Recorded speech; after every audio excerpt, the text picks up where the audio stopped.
செருப்புலயே அடிப்பார். யோ, அனாவசியமா பயப்படாதயா. என் ஆத்து சமாச்சாரத்தை நான் பாத்துக்கிறேன்.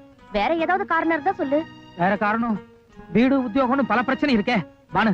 நிச்சயமா உனக்கு என்ன விட பெட்டரான மாப்பிளை கிடப்பா. தயவு செஞ்சு என்ன விட்டுரு. யோ, புரியாம பேசாதயா. நோக்கு என்னையா குறைச்சல்? எங்க அம்மாவுக்கும் உன்னை ரொம்ப பிடிச்சு போச்சு தெரியுமோ? நம்மள மாதிரி காம்பினேஷன் அமையறது ரொம்ப கஷ்டயா. படிப்புக்கு படிப்பு இருக்கு, பர்சனாலிட்டிக்கு பர்சனாலிட்டி இருக்கு.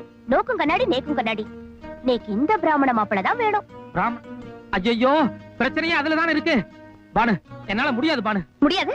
முடியாது. பாக்கலாமா? கோபாலனோட அம்மா அப்பா யாருன்னு விசாரிச்சு அவளை நம்ம ஆத்துக்கு வந்து முறையா சம்பந்தம் பேச சொல்லுங்க.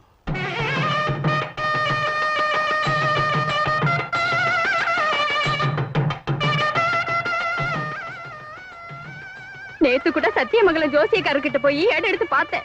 உன் பொண்ணு கல்யாணத்துக்கு அப்புறம் தான் உன் டோட்டல் ஃபேமிலிக்கே டேர்னிங் பாயிண்ட்னு சொன்னார். அது சரியா போயிடுது. ஏன்னா அனு,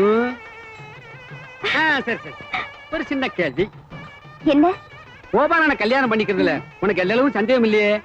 எதுக்காக அதை கேக்குறேன்னா, கோபாலனோ வெளியூருக்காரன், அவனை பத்தி நமக்கு முன்ன பின்ன தெரியாது.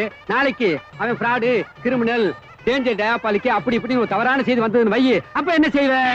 நேக்கு அவரை பத்தி நல்லா தெரியும். அப்படி எதுவும் செய்தி வராது. ஒரு வேளை ஃப்ராடுன்னு செய்தி வந்தது, புருஷன் எவ்வழி அவ்வழி என் வழி. நான்